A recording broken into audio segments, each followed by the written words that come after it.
Aleluia, aleluia. Ainda em pé, abra a sua Bíblia no livro de Jó. Abra a sua Bíblia no livro de Jó, Jó 1, versículo 10. O tema da palavra desta noite é restaurando a cerca de proteção. Eu não sei se você sabe ou se você sabia, mas existe uma cerca de proteção que Deus coloca sobre a vida de cada crente, sobre a vida de cada um que recebe Jesus como Senhor e Salvador da sua vida. Há uma cerca de proteção. Você, como a menina dos olhos do Senhor, o inimigo não toca você. Há uma cerca de proteção. Muitas vezes essa cerca é quebrada, e essa cerca é quebrada por uma coisa chamada pecado, transgressão, blasfêmia. Muitas vezes essa cerca pode ser aberta também quando você se envolve em coisas que desagradam ao Senhor, quando pessoas, por desconhecer as veredas do Senhor, os princípios eternos do Senhor, apresentam, consagram os seus filhos em terreiros, em lugares onde são consagrados sem saber, muitas vezes a demônios. Muitas vezes o envolvimento com ocultismo, bruxaria, envolvimento com coisas que desagradam ao Senhor. Muitas situações em que você permite e abre portas, mas também o Senhor, por algum motivo, pode permitir isso. Senhor, aí não, Deus. Restaurando a cerca de proteção, Jó 1, versículo 10.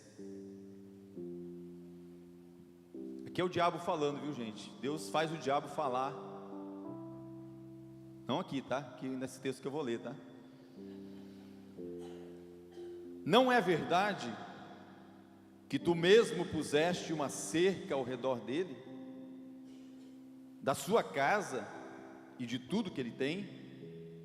O diabo sabe que Deus coloca uma cerca de proteção em volta de cada crente, em volta da casa, em volta da sua empresa, dos seus negócios. Veja bem o que você está fazendo na sua empresa. Veja bem o que você está fazendo na sua casa, o que você abre na televisão, na sua casa para receber. Não é que o Senhor colocou uma cerca de proteção em redor dele, da sua casa e de tudo que ele tem, de tudo que ele tem. Abençoaste a obra das suas mãos, e os seus bens se multiplicaram na terra. Que Deus abençoe a sua palavra nos nossos corações. Você pode se assentar. Irmãos, essa palavra veio muito forte no meu coração na nossa aula inaugural, na nossa aula de escola bíblica, inauguração da volta da escola bíblica, quando nós tivemos, o professor Rodrigo, né? Quando ele trouxe uma palavra excelente na aula inaugural nossa, e ele usou, né, um dos homens que ele usou de exemplo foi Jó, e eu me deliciei naquela aula lá, e eu tenho estudado o livro de Jó, porque aqui na igreja é cheio de mestre, então eu gosto de contar história e viver experiências com o Senhor. Então, profundidade, né, aí que estamos com os professores lá, mas eu sou um curioso da palavra do Senhor. E aí, irmãos, você começa a olhar para o livro de Jó e começa a ver como que Deus, algumas coisas que eu quero nessa noite que você entenda, como que Deus é soberano. Deus é soberano sobre tudo e sobre todos. Irmãos, eu não sei quantas vezes no ano, olha o que o Senhor quer, Ele fala assim: ei, vem cá. Aí o diabo, com 1/3 dos anjos caídos, dos demônios, tem que comparecer diante do Senhor. Há um momento que o Senhor chama, e vem os anjos, vem todo mundo que comparece na presença dEle. E o livro de Jó mostra esse momento de soberania de Deus, em que o diabo tem que se apresentar ali, e o Senhor começa a falar nesse momento com Satanás, fala assim: Deus sabe, mas Deus quer ouvir da boca dele. De onde você vem? Onde você estava? Eu estava rodeando a terra. Eu estava rodeando a terra. Por que ele estava rodeando a terra? Buscando a quem ele possa tragar, bramando como um leão, buscando a quem ele possa arregimentar, para o dia da batalha final. De onde você vem? De rodear a terra. Ah, é? E você, de rodear a terra, você viu o meu servo Jó? Você viu o meu servo Jó, como ele é fiel? Como ele me adora? Como ele me serve? Como ele e a casa dele me glorifica? E você sabe que Jó era um sheik, talvez um dos homens mais ricos da terra, um homem da época de Abraão.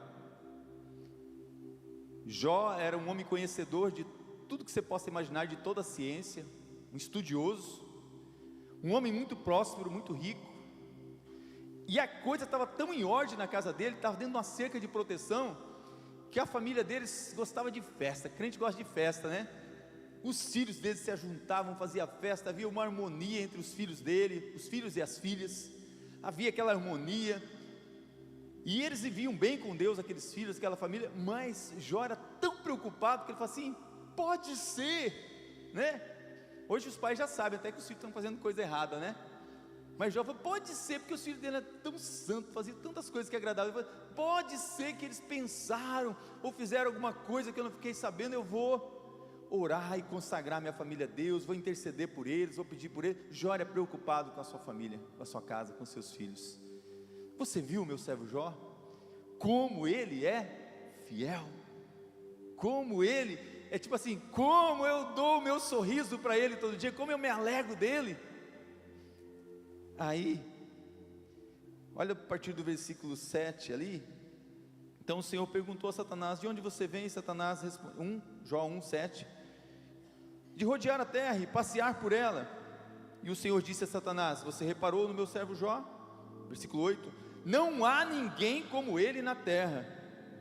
Ele é um homem íntegro e reto, que teme a Deus e se desvia do mal. Você já deve ter pensado: é Deus falando de mim. Você não pensou isso? Pensou nada. Nem eu, nem ninguém, nenhum de nós temos coragem para isso. Então Satanás respondeu: será que é sem motivo que Jó teme a Deus? Não é verdade que tu mesmo puseste uma cerca ao redor dele, da sua casa, de tudo que ele tem? Abençoaste a obra das suas mãos, e os seus bens se multiplicam na terra? Mas estende a sua mão e toque em tudo que ele tem, para ver se ele não blasfema contra ti na tua face. A gente gosta do final, né? E eu gosto demais de Jó 42, né? Lá no final, quando já está tudo resolvido. Bem sei eu, Senhor, que tudo podes, e nenhum dos teus planos pode ser frustrado. Mas, meus irmãos, esse livro de Jó, ele nos mostra coisas tremendas, nos mostra um Deus soberano, um Deus que está no controle de todas as coisas, um Deus que age da maneira como Ele quer, um Deus que sabe o que está fazendo. Nunca duvide, nunca fique achando que Deus está errando com você ou errou com alguém. Deus é perfeito em tudo que Ele faz. E, meus irmãos, esse nosso Deus, Ele está sentado num alto e sublime trono. Ele está no trono, o trono dele tem bases. As bases desse trono são bases de justiça, bases de misericórdia, bases de graça. O trono do Senhor é um trono de verdade. Sabia que o trono de Deus é um trono até que ele é móvel? É um trono que Ele direciona para os quatro cantos da terra. É um Deus que Ele olha, Ele se compadece dos povos, das nações, do mundo todo. É um Deus que sabe de tudo. É um Deus que esse trono dele tem os seus querubins ali junto, tem os serafins, tem os anjos ali prontos para uma batalha, prontos para qualquer situação. Deus está no controle de tudo. Deus está no controle de todas as coisas. E esse trono, irmão, nós cantamos essa canção linda, fala assim: esse trono é um trono que tudo que tem no céu, Deus quer que aconteça na terra de maneira tremenda, porque Ele sabe que a terra muitas vezes está o caos, que na terra está difícil. Por isso que o salmista fala: ainda que a terra se mude de lugar, ainda que um terremoto aconteça, um maremoto, que tudo esteja desmoronando, que tudo esteja desmanchando, que tudo esteja o caos na sua vida, que você esteja sem saída, que tudo esteja impossível, que você esteja morrendo, há um rio. E é assim, irmãos. Então esse trono de Deus que é móvel, quando Ele olha para aquele lugar onde tem um adorador, alguém que busca Ele, Ele faz jorrar aquele rio, rios de água viva. O rio da presença dele vai passando pela cidade. Sabe que cidade? Você. Vai passando e vai derramando cura. Meus irmãos, tudo começa com o céu. Por isso que Jesus falou assim: Pai nosso que estás no céu. Ele começa dizendo: seja feita a tua vontade, aqui na terra, como ela é no céu. Sabe por quê? Porque o princípio é Bereshit. O princípio o início de tudo é nos céus. Ele não criou primeiro a terra, depois o céu. Foi os céus criados, porque o padrão de excelência vem do céu. Jesus, ele diz em Mateus 6,33: mas busque em primeiro lugar o reino de Deus e a sua justiça, e todas as suas coisas serão acrescentadas. Meus irmãos, quantas vezes esquecemos que o nosso Deus é um Deus de justiça? Deus não é injusto. Deus estava sendo injusto com Jó? Não, de maneira alguma. Pelo contrário, Deus até fala para nós, Ele fala assim: não seja injusto ao julgar uma causa. Você já viu a estátua, né, a imagem, né, o quadro da justiça? É uma mulher que de um lado ela segura uma balança, certo?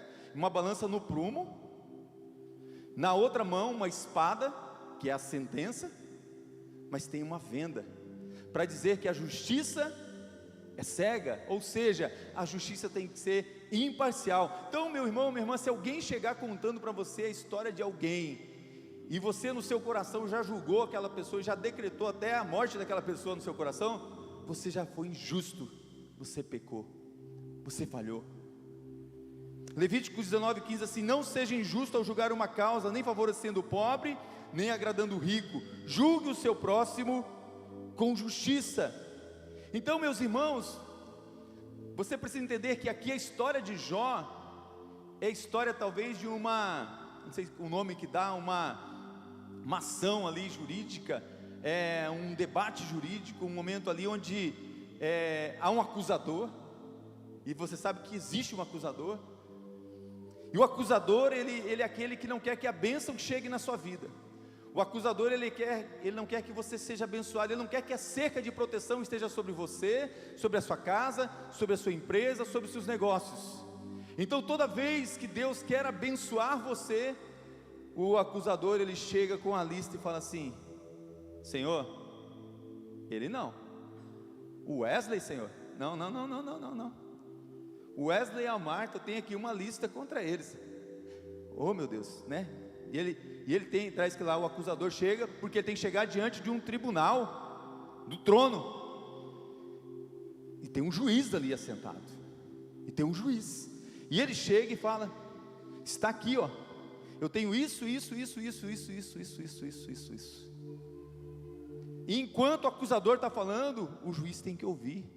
O juiz ouve, porque o juiz, ele é justo, ele tem que ouvir a acusação.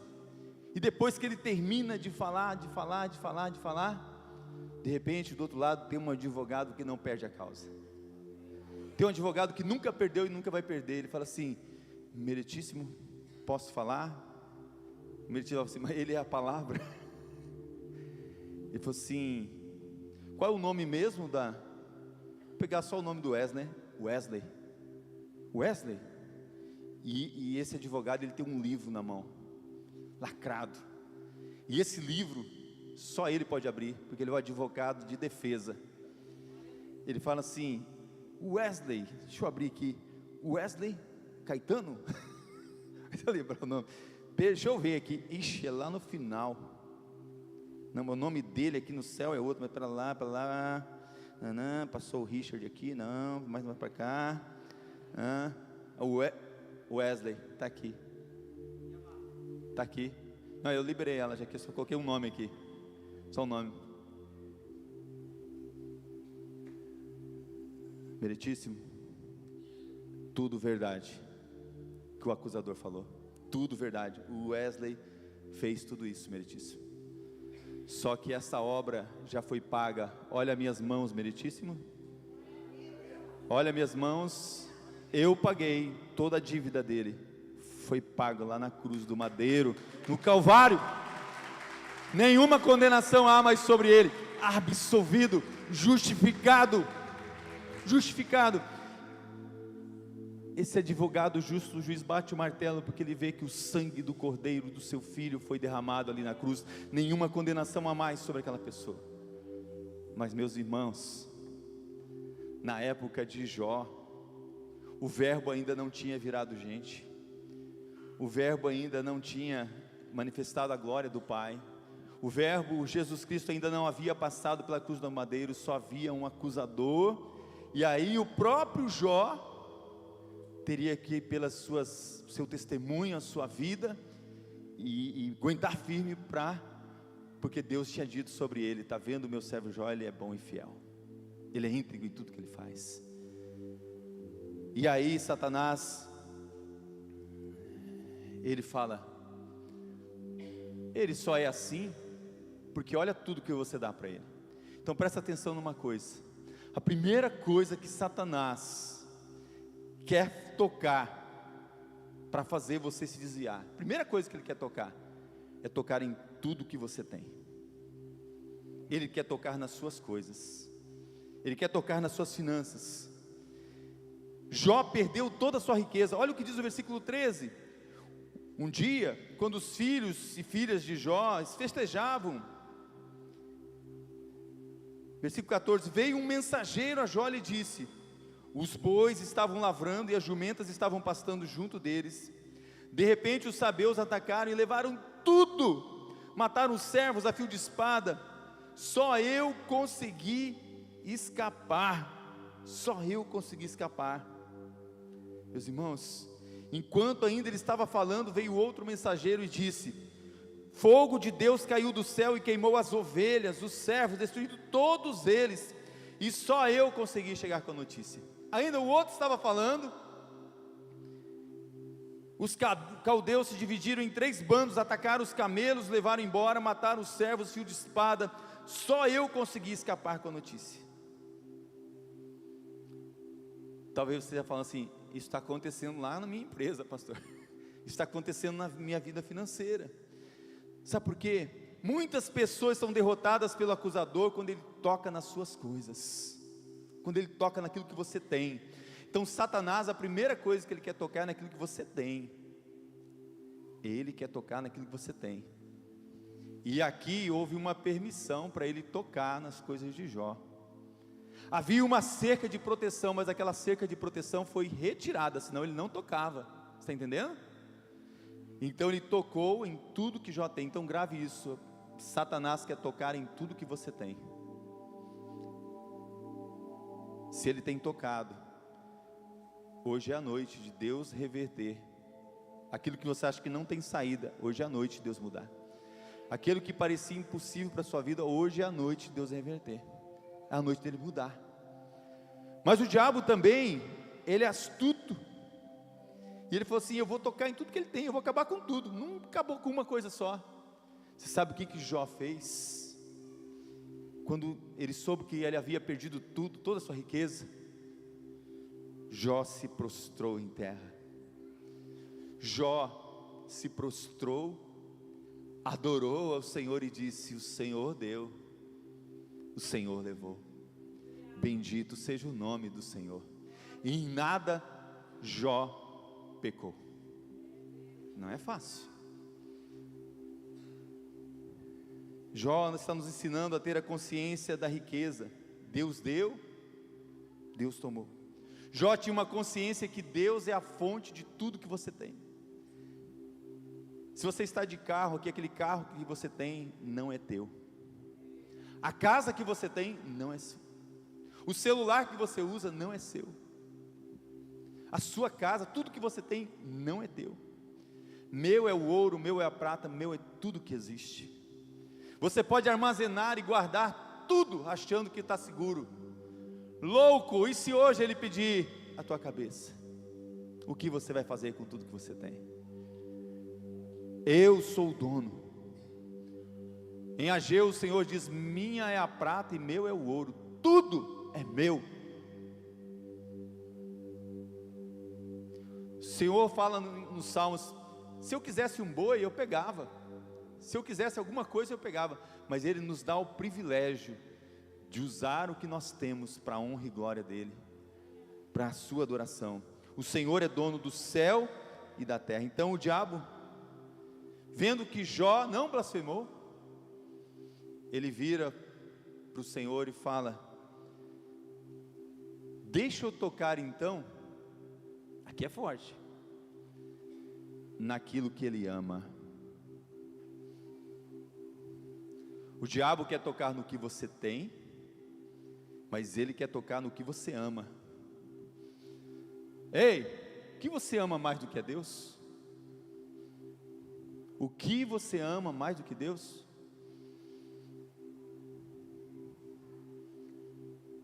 Tem uma coisa, hein? Você não tem filhos para você. Você não tem filhos, muito menos para o mundo. Seus filhos são para Deus. Os filhos são herança do Senhor.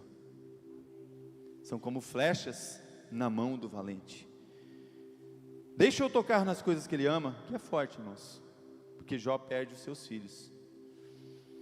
Jó 1, 18, 19 diz assim: também este ainda falava quando veio outro e disse: os seus filhos e as suas filhas estavam comendo e bebendo na casa do irmão mais velho. De repente eis que levantou um vento muito forte do lado do deserto e bateu contra os 4 cantos da casa. Ela caiu sobre os jovens e estes morreram. Só eu consegui escapar para trazer a notícia. Meus irmãos, todos os filhos e filhas morreram naquele dia. Muitas pessoas estão perdendo para o acusador quando o Senhor permite, de alguma forma, que seja tocado naquilo que você ama. A pessoa perde a fé. Só que Deus olhou dentro de Jó e viu que o limite ia mais longe do que podia imaginar. Sabe como que Deus olha para dentro de você para ver o limite, até onde você aguenta? É quando Ele olha e vê dentro de você Ele mesmo. Ele vê do seu filho, Ele vê do Espírito Santo, Ele vê os frutos do Espírito na sua vida. Você acha que Jó imaginava que ele tinha tanta paciência assim? Para Jó ser considerado o homem mais paciente do mundo?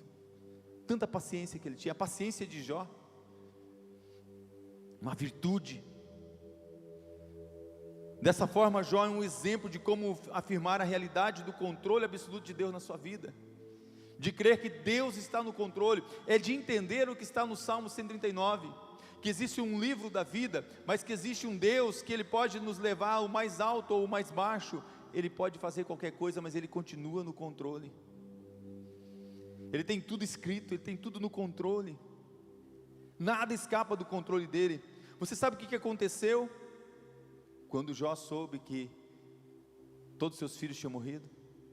Jó se lançou em terra, adorou ao Senhor, e ele declarou: bendito seja o nome do Senhor. Em tudo isso Jó não pecou, nem atribuiu a Deus falta alguma. Isso quer dizer que o diabo não quer tocar só nos seus bens. Isso aqui é um alerta. O livro de Jó, meus irmãos, Deus está mostrando para nós uma realidade do que é a realidade da terra. É um livro de misericórdia, não é um livro de juízo. É para você estar atento, de investir agora nos bebês, nas crianças, nos juniores. Ensina a criança, ensina agora, porque Jó tinha uma segurança que mesmo os filhos dele morrendo, ele sabia para onde eles tinham ido. Ele sabia. Jó nunca tinha visto uma ressurreição, mas ele declarou uma das declarações mais lindas: eu sei que o meu Redentor vive, e sei que naquele dia ele se levantará. Meus irmãos, às vezes eu fico imaginando, porque se você vê o final da história, quando foi restaurado e Jó teve mais filhos, filhas, assim, como que pôde, né? Porque um filho não substitui o outro. Mas meus irmãos, eu acredito que Jó é aquele cara lá de Romanos que fala assim, que ele é mais do que vencedor, porque ele pôde ter um vislumbre da eternidade que nós não tivemos. Talvez ele chegou até a ver aquela parábola de Rico e Lázaro, para entender que os filhos dele iam ficar junto com Lázaro, do lado do paraíso. Porque, meus irmãos, não dá para você entender e imaginar como vai ser encontrar um bebê que morreu, uma criança que morreu, um adulto que morreu, um ancião que morreu, mas lá no céu vai ser algo maravilhoso, meus irmãos. Não vai ter dor, não vai ter tristeza, vai ser um dia de alegria. Que hoje você possa já declarar: o Senhor deu, o Senhor levou, bendito é o nome do Senhor. O diabo quer tocar no que você tem, mas o diabo quer tocar naquilo que você ama. O livro de Jó é um alerta para cada um de nós nessa noite. Mas não parou.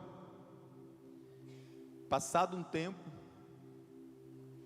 quando o diabo veio se apresentar novamente diante do Senhor, e o Senhor é o primeiro a falar: você acabou me convencendo, e eu fiz até meu servo sofrer, né? Fiz meu servo passar por tudo isso, mas você viu que ele não blasfemou, ele permaneceu firme, ele permaneceu íntegro do mesmo jeito, em tudo ele não pecou. Aí o diabo falou assim: mas tem mais uma coisa que falta. O Senhor deixou eu tocar naquilo que ele tem, naquilo que ele ama. Agora deixa eu tocar naquilo que ele é, deixa eu tocar nele.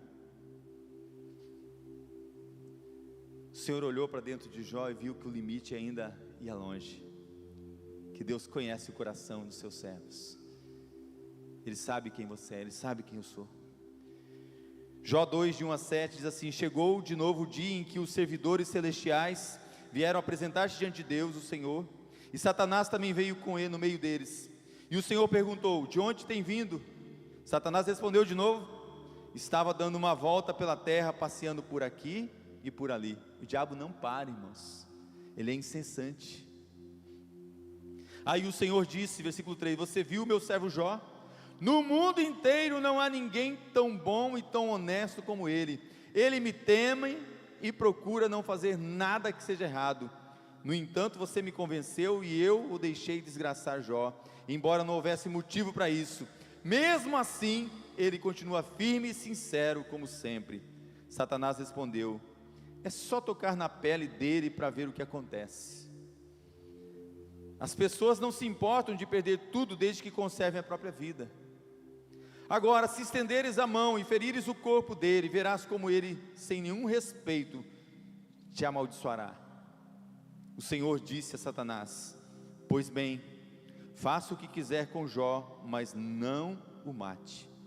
Versículo 7, aí Satanás saiu da presença do Senhor e fez com que o corpo de Jó ficasse coberto de feridas horríveis, desde a sola dos pés até o alto da cabeça.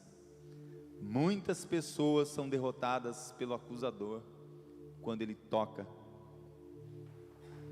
na pessoa. Há momentos que nada que as pessoas possam fazer por você resolve. Tem muita gente que critica os amigos de Jó, mas irmãos, os amigos de Jó, a primeira coisa, eles vieram de longe, porque estavam preocupados com seu amigo. Os amigos de Jó sofreram com Jó, mas nem sempre os amigos vão falar as coisas que você gostaria de ouvir, e nem sempre vão acertar. E você sabe que as coisas, eu já disse na igreja, as coisas que mais nos ferem, não são as pessoas de longe, são as pessoas de perto. Por isso que dói tanto, porque o que dói, irmãos, pensando em Jó, dos seus amigos, é quando alguém pensa mal da gente. Já parou para pensar nisso? Agora, quando alguém pensa mal da gente, e é de longe, que você nem conhece, você fala assim: pode pensar mal, nem conheço, nem sei quem é. Agora, quando é alguém de dentro de casa, alguém da sua família, aquilo dói. Mas é pior, porque os amigos de Jó não só pensaram mal dele, as pessoas falam mal de você. Quando alguém fala mal de você, e você nem conhece, você não tem nenhum relacionamento com ela, você fala assim: nem me causou nada. Mas quando é alguém de dentro da igreja, dentro da sua casa, dentro da sua família, dói. Quando pensam mal da gente, ou quando falam mal da gente. Mas os amigos de Jó não parou só nisso, porque a Bíblia fala assim, que não é só pensar e falar, é fazer algo contra a gente também. É doído, é doído. Jó suportou todas essas coisas. A enfermidade dele, alguns estudiosos dizem que era hanseníase. Era hanseníase no seu estado mais avançado, de repente. Alguns estudiosos acreditam que o sofrimento de Jó, ele foi tão rápido que ele durou de um ano a 1 ano e 6 meses, mais ou menos. 1 ano e 4 meses, mais ou menos. 16 meses de sofrimento assim, terrível. E as feridas eram terríveis. Alguns estudiosos dizem que ele teve até que ficar afastado do convívio da família, ficar longe, porque o cheiro dele ficava 800 metros, sentia o cheiro. Os abutres, os coiotes ficavam querendo devorar a sua carne. Você sabia que nenhum coiote, nenhum abutre devorou a carne de Jó, chegou nele? Porque nenhum demônio pode tocar em você, mesmo na hora da sua maior dor, na hora da sua maior tristeza, na hora da sua maior fragilidade. Jó, ele está uma hora assim, ele joga cinzas, porque ele conhecia um pouco, sabia do alívio que teria aquelas cinzas. Ele faz um buraco, ele entra dentro daquele buraco para ter alívio dentro daquele buraco. Uma hora ele está com um caco de telha, tirando, você sabe da história, né? É momentos difíceis para ele, a coisa está complicada. Jó 2, versículo 8, diz assim: Jó sentou-se num monte de cinza e pegou um caco para se coçar, e a mulher lhe disse: você ainda continua sendo bom? Amaldiçoe a esse Deus e morra. Jó respondeu: você está dizendo uma bobagem. Se recebemos de Deus as coisas boas, por que não vamos aceitar também as desgraças? Assim, apesar de tudo, Jó não pecou, nem disse uma só palavra contra Deus. O livro de Jó, meus irmãos, nós podemos chamar o livro das 7 vozes, porque a primeira voz que gera desequilíbrio na vida de qualquer pessoa é a voz do diabo. Essa voz gera desequilíbrio. A primeira voz que Jó ouviu foi a voz do diabo. Foi a primeira voz que chega, porque o diabo ele vem para roubar, matar e destruir, e o diabo quer que você ouça a voz dele e não a voz de Deus. Então a primeira voz que gera desequilíbrio é a voz do diabo. A segunda voz é a do seu melhor amigo, Zoar. Tem amigo que é mais chegado que o irmão. Como é bom ouvir a voz de um amigo. Não pense que Jó achou ruim, meus irmãos, dos amigos virem. Um amigo é importante. Um amigo traz alívio. A terceira voz, eu não vou me parar nisso, só para você saber que são 7 vozes. Você sabe todo como o livro de Jó vai discorrendo aquelas vozes, né? O que pensam, o que falam de mim, o que fazem contra mim. Então, a segunda voz é a voz do seu amigo Zoar. A terceira voz é a voz de Bildade. A quarta voz é a voz de Elifaz. E essa quinta voz é a voz da mulher de Jó. Esses tempos até a Edilene estava falando: por que será que não aconteceu nada? Eu não tenho essa teoria ainda para falar. Por que não aconteceu nada com a mulher de Jó, né? A Edilene acha que é porque ela estava na cerca de proteção do casamento. Eu já acho assim, de verdade, porque se é um só, ela tinha que sofrer a mesma dor de Jó. Eu já acho que ela precisava se converter, precisava ter um encontro com Deus, né? Tem as teorias vão devagar, mas não importa, só que a palavra dela foi muito dura. Sabe por quê? Muitas vezes Satanás usa pessoas para falar palavras que não vão te fazer bem. Cuidado a quem você está ouvindo, cuidado quem você está escutando. É difícil pastorear, meus irmãos. Aqui na igreja tem muito pastor. Se você não está satisfeito com nenhum dos pastores, realmente, de verdade, procura outra igreja, mas não fica se alimentando fora, né? Ou pede para Deus remover os pastores, né? Não. Porque a oração é assim, né? Move, remove e promove. Promove é para o céu, né? Só remover, né? Promover é para o céu. Promover é outra pessoa que ora sobre isso aqui na igreja. Depois eu conto para vocês. Então, não, eu estou falando isso porque é difícil, porque você ouve tanta erva daninha que entra às vezes na mente das pessoas. Você não sabe quantas coisas a gente como pastor tem que estar resolvendo, que chega para a gente as pessoas: ah, mas por que tal pastor falou? Não é ele que cuida de você todo dia, não é ele que vai prestar conta de você, para você diante do Senhor, não é ele. Então, meus irmãos, a voz muitas vezes que vem através de uma pessoa não é a voz para ser bênção. Amaldiçoa esse Deus e mostra por quê. O diabo não está preocupado em fazer você pecar, sabia? Porque nós já temos a tendência para pecar. O diabo não está interessado em fazer você transgredir. Sabe por quê? Porque se você pecar, ele sabe que o Senhor perdoa todo e qualquer pecado. O sangue de Jesus nos purifica de toda imundícia, todo pecado. Ele não está preocupado em fazer você transgredir, porque ele sabe que Jesus levou na cruz do madeiro toda a transgressão, e você levar para Jesus, você é absolvido. O Senhor não quer que você fique pecando e transgredindo, mas o diabo quer que você faça uma coisa que chama blasfêmia. Certa vez Jesus estava expulsando o demônio, e alguém falou: ah, ele expulsa demônio por Beelzebul. Jesus falou assim: todo pecado contra o homem, contra o Filho do Homem será perdoado, mas o pecado contra o Espírito Santo não tem perdão. A única coisa que não tem perdão é blasfêmia. Então eu tenho uma teoria, antes eu achava que tinha pecado, pecadinho e pecadão, né? Não, é tudo pecado, tudo tem consequência. Tem pecados que têm um efeito, as coisas menores de acontecer. Mas a voz da mulher é a voz de muitas vozes que você tem escutado, que diz assim: amaldiçoa esse Deus, larga a mão, olha, vem comigo que eu vou te levar num rio, nós vamos colocar um negócio lá no rio, vai funcionar. Olha, eu tenho uma encruzilhada que eu sempre vou lá e faço os negócios, eu vou te levar lá, o negócio é batata, é fazer e o Satanás te amarrar. Meus irmãos, cuidado a voz que você está ouvindo, porque essa voz aqui, da mulher de Jó, é uma mulher: amaldiçoa esse Deus e morre. Você está dando dízimo, você está indo na igreja, você é crente, qual que é a resposta que você dá? Mas eu quero falar da sexta voz, é a voz dele, a voz de Jó. A sexta voz, irmãos, é a voz de Jó. Eu vou chamar essa voz a voz do limite. Quando é com a gente, é difícil, a gente tem um limite. Essa hora de Jó é a hora que ele fala assim: estou sem saída, impossível de resolver isso. Meu Deus, tudo que eu tinha, tocou nos meus filhos, tocou nas coisas que eu amo, agora é comigo. Isso aqui parece não ter fim, não tem mais jeito. Eu acho que isso aqui é a minha morte. Minha morte, Deus, por que o Senhor quer que eu morra? Por que o Senhor não me mata logo, Deus? Por que o Senhor está fazendo assim tão devagar? O que está acontecendo desse jeito? E Jó se queixa, irmãos. Deus não se importa de você se queixar, não. Capítulo 3 fala assim: finalmente Jó quebrou o silêncio, e Jó amaldiçoou o dia do seu nascimento. Porque você sabe que na Bíblia, no hebraico, 6 é o número do homem.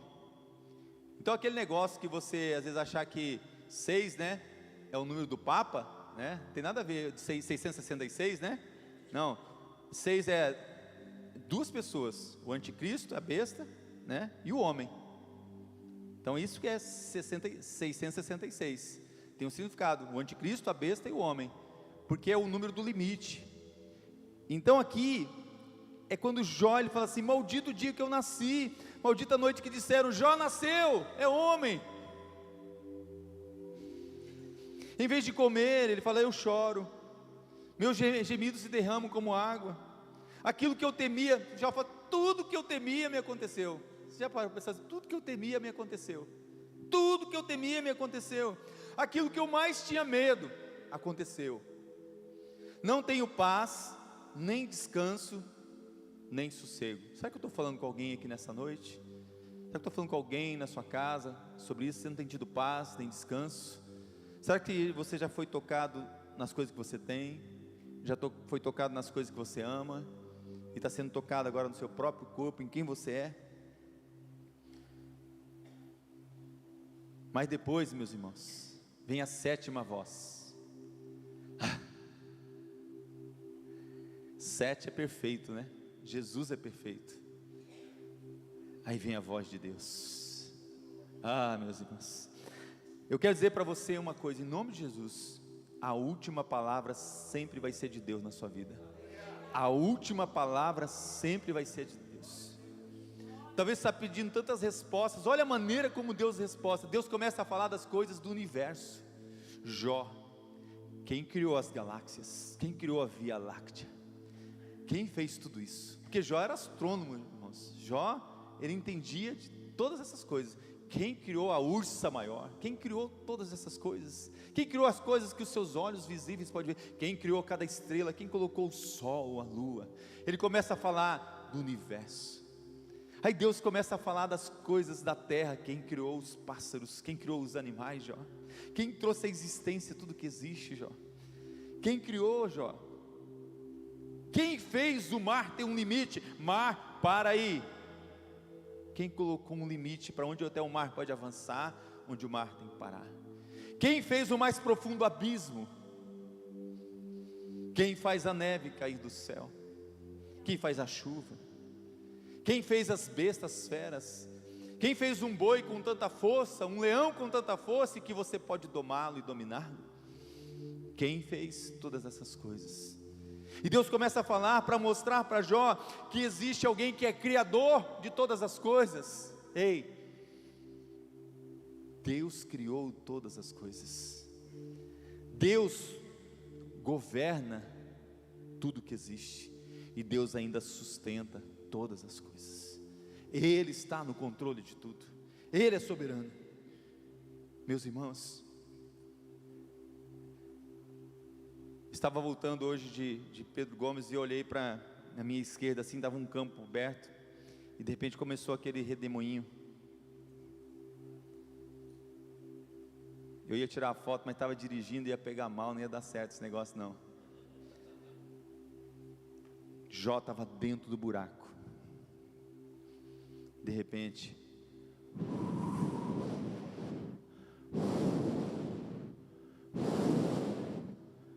meus irmãos, um redemoinho. Deus falou de dentro do redemoinho. Por que que Deus não falou, já que Ele é Criador? Por que que Ele não veio com fogo, com glória, com todos os seus anjos, com milhares de querubins e serafins, e apareceu para Jó? Deus fala com cada pessoa da maneira que Ele quer falar. Quando Elias estava na caverna, no momento difícil da vida dele, Elias esperou que Deus falasse no terremoto, no vento forte, no fogo. Deus falou no meio do silêncio maior da vida de Elias, no meio de uma brisa. Deus falou com ele. Deus falou com homens na sarça. Deus falou com homens em sonhos. Sabe, quando Deus quer falar com você, quer falar em algo que você possa realmente se identificar. Quando você fala: Deus, estou cansado. Ele não se cansa. Deus não sabe o que é cansaço. Deus, estou com fome. Deus não tem fome. Deus, eu estou com medo. Deus não tem medo. Pelo contrário, ele fala assim: esforça-te, tem bom ânimo, não tenha medo, não pasme, não te assombres. Mas cada vez que você fala: estou com medo, estou com fome, estou com isso, estou triste, Jesus entra na frente e fala assim: Pai, eu sei o que é ter fome, eu sei o que é ter sede, eu sei o que é ter medo. Eu disse para ti, Pai, passa de mim esse cálice. Eu sei o que é ser injustiçado, eu sei o que é ser humilhado, eu sei o que é ser ferido na carne, eu sei o que é ser cuspido na cara, eu sei o que é ser colocado numa coroa de espinhos, eu sei o que é levar cravos, eu sei o que é levar uma lança. O Verbo virou gente, habitou entre nós. Deus veio saber como você se sente, o que acontece na sua vida. Isso é coisa da minha cabeça. Eu acredito que naquela hora daquele redemoinho que Deus falou assim: Jó, chega, sabe esse redemoinho aqui? É porque eu estou colocando a cerca de proteção de novo, em volta de você, em volta da sua casa, em volta dos seus negócios, em volta dos seus amigos. É isso que eu vou fazer. É isso que Deus nessa noite está falando comigo e com você. Hebreus 1:3 fala: tendo Deus falado antigamente aos nossos pais pelos profetas, hoje Ele nos fala através da palavra, através de Jesus Cristo. Quem tem ouvidos, ouça o que Jesus está falando. Queria que você abaixasse a sua cabeça, curvasse a sua fronte. Quero convidar a equipe. Eu quero orar por você, quero orar pela sua vida.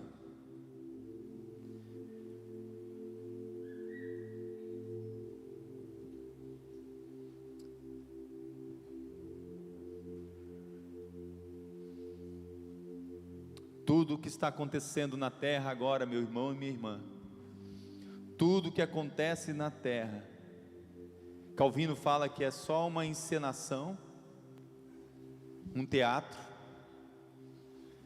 porque lá no céu o nome do Senhor será glorificado, e tudo que você passou de tristeza e de dor não vai passar mais aqui, porque o que tem no céu é perfeito, mas o Senhor já quer te dar vitória aqui na terra. O livro de Jó termina ele dizendo: antes eu te conhecia de ouvir falar, mas agora os meus olhos te veem. Bem sei eu que nenhum dos teus planos pode ser frustrado. Queria que você agora falasse para Deus, contasse para Deus. Tem alguma coisa que está sem saída na sua vida? Você achava que estava sem saída? Parecia sem saída, até hoje, até agora. Tem alguma coisa que parecia impossível? Parecia, até agora. Tem alguma coisa que está sendo a morte para sua família, para você? Eu quero dizer que parecia. Como essa canção diz: nunca houve noite que pudesse impedir o nascer do sol e a esperança. O Senhor vai fazer brotar o sol da justiça sobre a sua vida. Não importa o buraco onde você esteja, o Senhor se apresenta para você nessa noite e diz: eis que eu faço novas todas as coisas. Sabe a boa notícia que eu tenho para você? Jesus já veio, e Ele já venceu, e Ele está vivo, e você pode vencer também. E não há problema que possa impedir as mãos de Jesus para te ajudar. Jesus está estendendo a mão para você. Não tem saída? Jesus diz: eu sou a saída. É impossível? Eu sou o Deus dos impossíveis. Tudo é possível que crê. As mãos de Jesus estão aqui para te ajudar. Haverá um milagre dentro de você. Eu quero dizer para você que para que tudo aconteça, precisa o milagre acontecer dentro de você. Nessa noite, convide Jesus para entrar na sua casa. Convide Jesus para entrar nos seus negócios. Convide Jesus para entrar na sua vida. O Senhor quer colocar uma cerca de proteção na sua vida, rapaz. O Senhor quer colocar uma cerca de proteção na sua vida, moça. O Senhor quer colocar uma cerca de proteção. Para que essa cerca de proteção seja estabelecida, Ele precisa entrar na sua vida. Ele precisa entrar no seu coração. Ele precisa selar você com o Espírito Santo. Você está me entendendo? Você quer essa cerca de proteção na sua vida? Depois eu vou falar da sua casa. Depois eu vou falar dos seus negócios. Há alguém aqui que quer essa cerca de proteção na sua vida? Levante a sua mão, onde você está. Aonde você está, o Senhor quer nessa noite selar você com o Espírito Santo de Deus. Aleluia. Pode abaixar a mão aqui nesse canto. Mas alguém, levante a sua mão. Eu quero orar por você. Aleluia, glória a Deus. Isso mesmo, não tem vergonha. Glória a Deus. Há mais alguém? Levante a sua mão. Levante a sua mão, quero orar por você. Vamos fazer o seguinte: você que fez que quer realmente essa cerca de proteção na sua vida, eu quero orar primeiro por você. Quando nós cantamos, você vai sair do seu lugar. Fica em pé, igreja. Você que levantou a sua mão, vem bem aqui, eu vou orar com você. Pastor Fábio vai me ajudar. Eu quero chamar pastor Osvaldo também, pastor Wesley. Nós vamos orar por você. A Alice, pastor Angélica, os pastores que estão aqui vão orar por você. Pode sair do seu lugar enquanto nós adoramos. Você que quer essa cerca de proteção na sua vida primeiro. Você quer entregar a vida para Jesus, quer ser selado com o Espírito Santo. Fala: eu não quero que o inimigo me toque não, de jeito nenhum. Eu quero ser protegido pelo meu Deus. Quero os anjos dele em volta de mim. Pode vir enquanto nós adoramos aqui. Pode vir aqui à frente. Pode ficar dos dois lados aqui. Pode vir mais para cá, pastor Osvaldo. Quem chegar, ajuda as pessoas. Pode vir para esse lado aqui. Vamos adorar o Senhor. Pode vir, meu irmão, minha irmã.